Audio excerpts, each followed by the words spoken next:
thinking? Aching.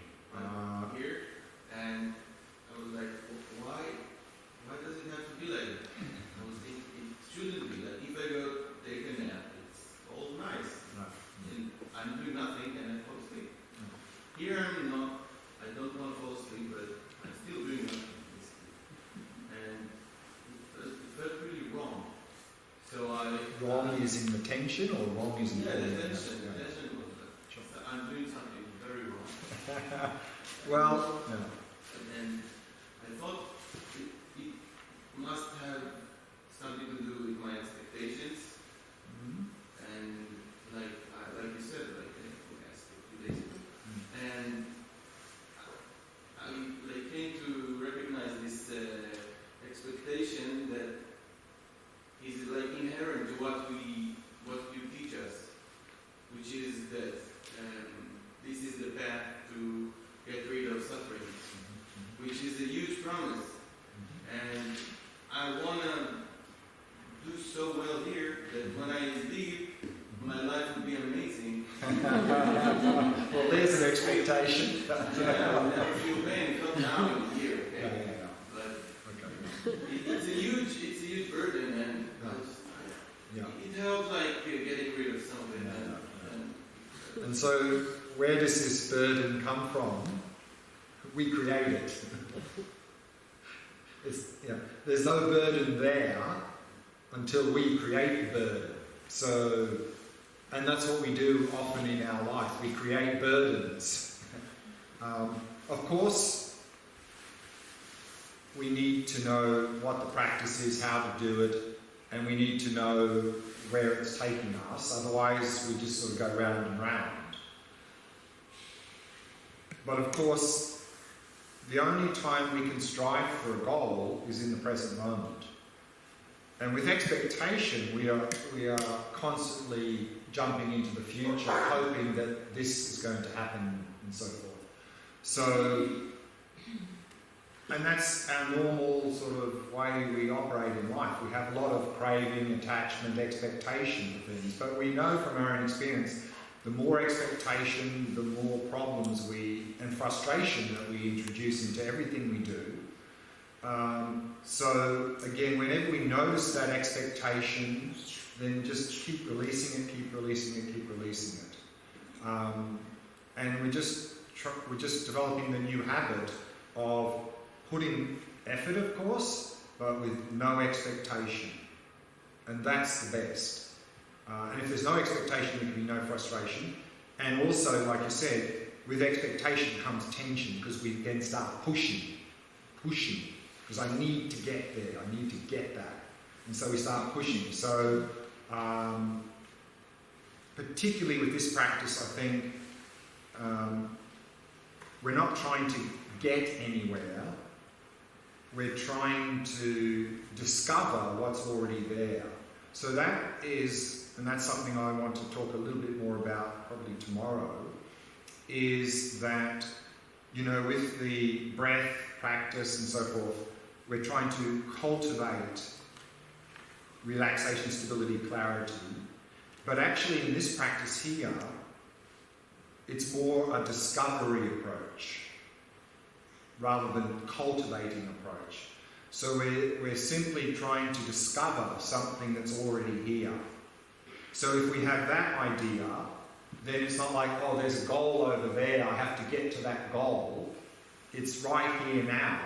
We just have to discover what's already present. And the way to discover what's already present is just release and relax. Release all of that stuff, that craving, expectation, all of that stuff which is obscuring what is already present. So if we just simply release all of that stuff, then what's left over is stability, clarity, and so forth. It's already here. So if we have this way of thinking, I think it's much easier to stop the expectation and the craving, and I have to get to that goal that's way, way in the future, so I have to push hard. So if we can have that perspective, and that is the perspective here, the perspective of discovering what's there. And this is something I want to briefly introduce in this evening's session after dinner, is that, and we were touching on it a little bit in the loving kindness and compassion practice, that inner purity. I mean, it's already there. We're just trying to gain access to it. And that's really what we're doing in this shamatha practice, is simply by releasing all of this stuff at the top, we'll touch on, discover what's already present. It's already there. So I think that will be helpful in releasing that tension and pushing and expectation and so forth. Because it's all of that stuff that is obscuring. So just drop all of that stuff and then you'll tap into that. So you may find that helpful. I felt like before you started to ask the questions, I felt like I've never been to such a doing nothing party. Like a party and everybody's doing the same, nothing. Like it was funny. And then when you asked, it was funny. Fun. And then you asked, who's the one that, and I thought it came this. Like the answer was, in a way, it came from here. The answer was this. Who's watching? Who's this? It was like this. Mm-hmm. It's this. Mm-hmm. And it was like a sensation. It was like sensation. It felt like not my mind. It was like a collective. I felt like a... Mm-hmm. Good. It was... Good. It was a nice... Good. A moment or two when you asked one of the questions, suddenly were very frightened. Frightened. Yeah. That's my next topic right here. So let's go and answer your question here. In this particular practice, but also the practice we did a little bit yesterday, one of the most common experiences is fear. Why? And the most common reason why there's fear is now our sense of identity of who we think we are is constantly reinforced by two things. First, solid body, me. So we generally, most of the time, have a sense of solid body. Yes, that's me here, I'm here. And the other thing that's reinforcing our sense of me is this constant verbal thoughts, images, memories, emotions. All this mental activity is constantly reinforcing a sense of me. Our thoughts, emotions, planning, me. But what happens, of course, in meditation is if we sit down and adopt a good posture, then, and we're really focused on the meditation, then often this strong, solid sense of body can drop away. And then, of course, in this meditation, where we're not attending to any of these appearances, these thoughts and emotions which reinforce a sense of me, and the mind, and we're attending to that awareness, and then the mind really does go quiet, then all of a sudden there's nothing reinforcing our sense of me. And then we have this fear arising, this existential fear. But there's nothing to fear in this open, spacious awareness. What is dropping away, in fact, is a false sense of me that actually is the root cause of all of our mental afflictions and suffering. So if we actually appreciate that, we could even have this insight that this me that I've identified with my entire life doesn't exist. The one that's caused me so much suffering simply doesn't exist. And so instead of fear, we'll have a lot of joy arising. But actually on that point, Alan Wallace addresses this as an attention revolution. So let's have a look at what he says. This is on page 100.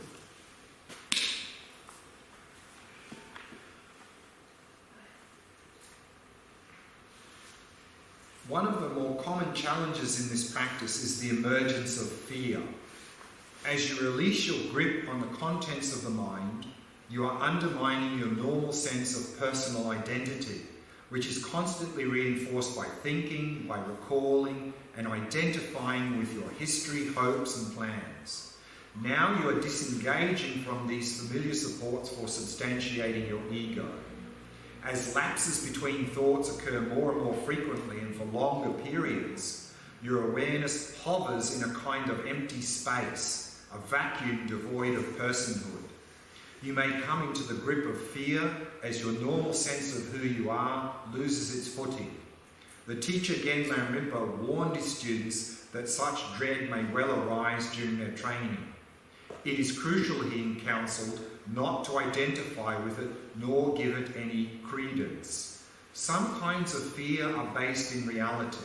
They protect us from danger, filling the body with energy so that we can flee or protect ourselves in whatever way necessary. But this kind of dread with no clear object has no such basis in reality. There is no danger in the empty, luminous space of awareness. You have nothing to lose but your false sense of an independent, controlling ego. The only thing being threatened is an illusion. If you don't identify with it, there's nothing to fear. If you do identify with this fear, it may bring your entire practice to a grinding halt and throw you into deep emotional imbalances. So it is of utmost importance to observe such fear without distraction and without grasping. Keep to the essentials of the practice. So this is something I'm going to touch on more again when we come to the Vipashyana practice. So again, if that fear arises, and the fear is an existential fear, either I don't exist or I'm going out of existence. But if that fear arises, you can simply ask the question, who's having the fear? Because if you don't exist, there can be no fear. So since fear arising, that confirms you exist. So again, the only thing going out of existence is a false sense of me, one that actually is the root cause of all our suffering. So if we appreciate that, then nothing to fear, and just rest in that space of awareness. Again, the body. The body. I felt like a very quiet mind, and I wasn't dull. I was aware. I felt a lot of energy from my body, from everywhere. So it's like identification with the body. Continuing. So energy is like sucking me. Yeah. In all of these shamatha practices, once the mind starts to calm down and balance, then the subtle energies start to balance in the body, and they can create all sorts of physical experiences. Heavy body, light body, small body, big body, floating body, levitating, vibration, electrical, all sorts of things will happen in the body. But again, don't make a big deal out of it, leave it there. These things, they'll come and they'll go. They'll come and they'll go. It's not the direction of the practice, I think. No, it's a side effect. So just ignore it. You just ignore it and to stay alert. Stay with the practice, yeah. These things will come and they'll go, they'll come and they'll go. It's come, it doesn't go. And it's pleasant, of course. No, just leave it there. Fine. Okay. I'd like to briefly introduce another practice, and we'll just do a short 15-minute practice. That even though we're resting in awareness, and there was a comment down the back here as well, but that's quite common, even though we're resting in awareness, there's still a tendency to be quite tight. And also a tendency to, on that basis as well, to have this sort of thinking that, well, my awareness is some little thing inside my head here. So to try to help release that, we're going to do a practice that's sometimes called merging mind with space. And this is also, again, coming from Padmasambhava. So I'll just read what he says and then we'll do the practice. And the practice is like a little bit of mental gymnastics to release this sort of, we're sort of moving the mind in all sorts of directions to really release this tightness and also release the idea that the mind or awareness is some little thing inside the head. So what Padmasambhava says is, at times, steadily direct your attention up into the sky. Steadily focus your awareness with the desire to be without meditating on anything or without meditating on with the desire to be without anything on which to meditate. Relax again. At times, steadily, unwaveringly direct your awareness into the space on your right. At times, direct it to the left. At times, direct it downwards. At times, let your mind come to rest in the centre of your heart and evenly leave it there. At times, evenly bring your mind into the expanse of space and leave it there. So we're going to do a little bit of this mental gymnastics and see what sort of effect it has, whether we can release that tightness and grasping on the mind. So then let's switch the light off and we'll do a 15-minute practice.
Setting the body into a state of relaxation, stillness, and vigilance.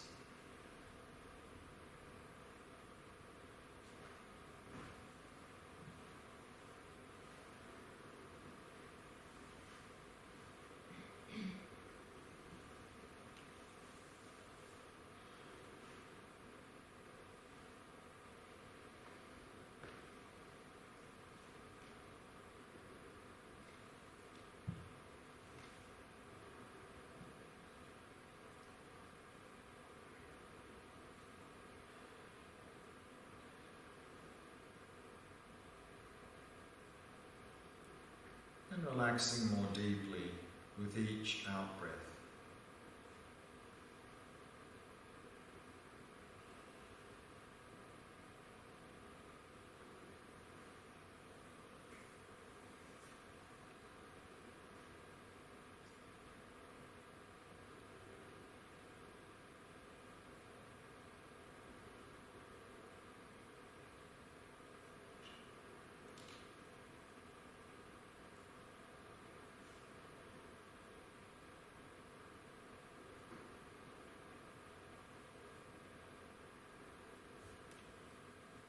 And with each out-breath, letting go of any thoughts that may have arisen, happily releasing them.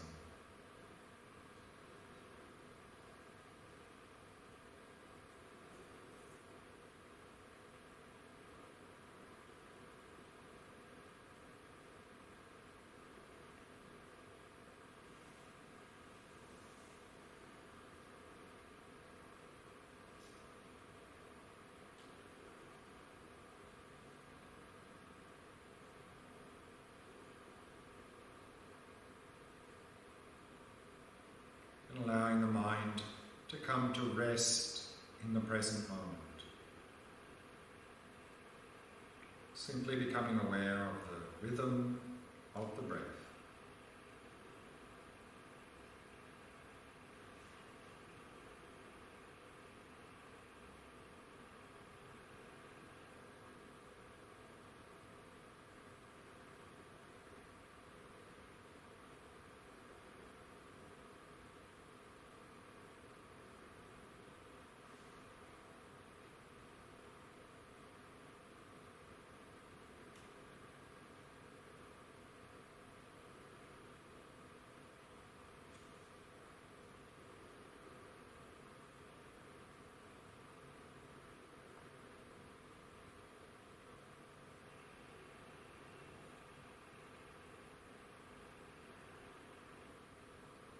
the eyes at least partially open, resting your gaze in the space in front of you. And simply release all appearances, allowing the mind to come to rest. Resting in awareness.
Now direct your awareness upward into space as far as you can go.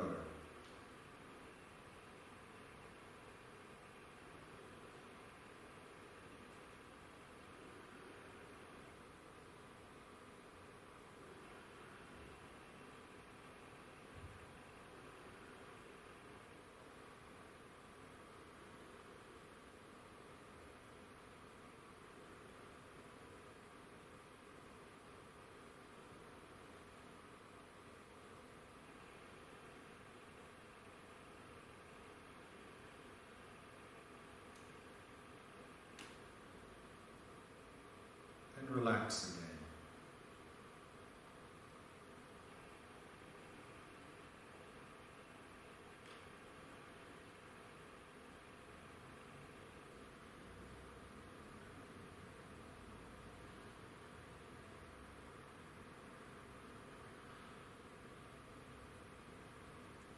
Now direct your awareness out into space to your right, as far as you can go.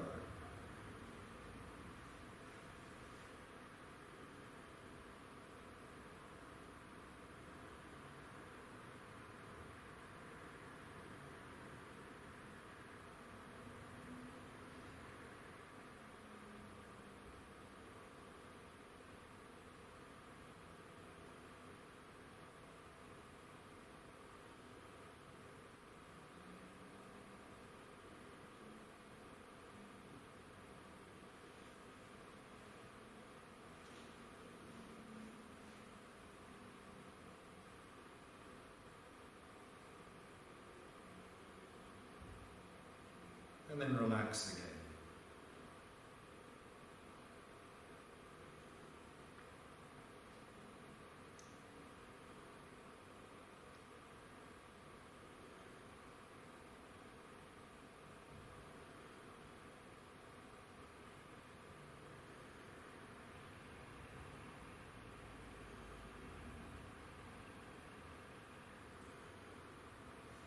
Now direct your awareness out to your left, into space, as far as you can go.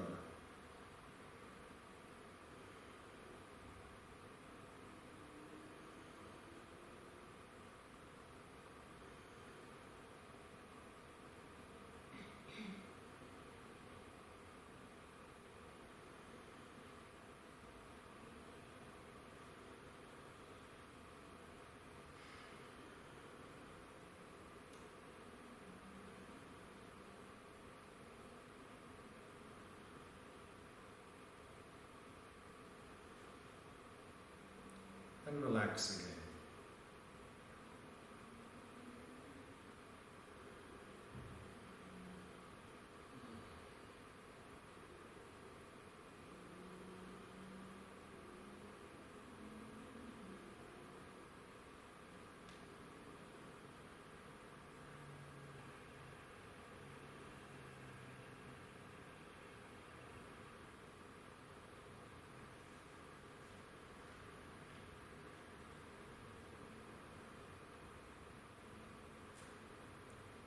then direct your awareness downwards into space as far as you can go.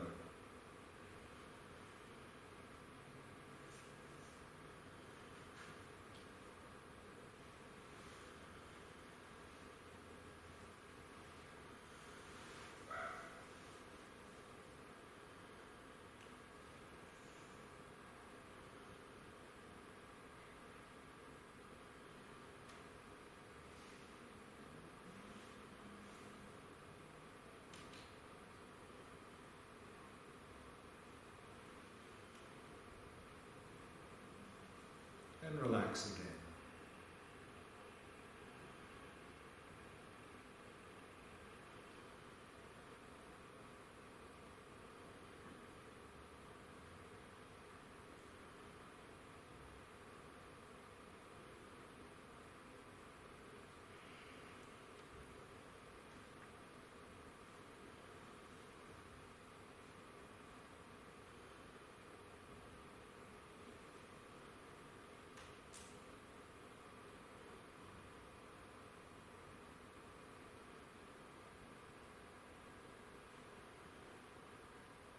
And then allow your awareness to gradually descend down to the level of the heart, the center of the chest.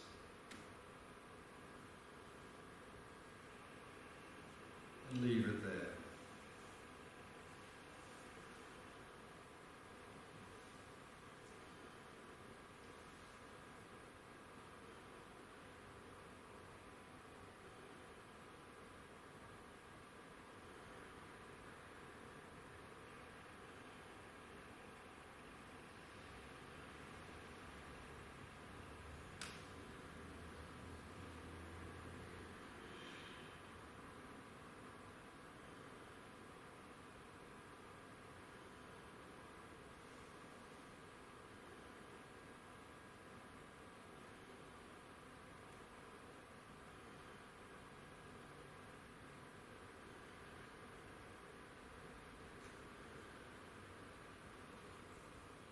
And allow your awareness to expand out in all directions, merging with space, and leave it there.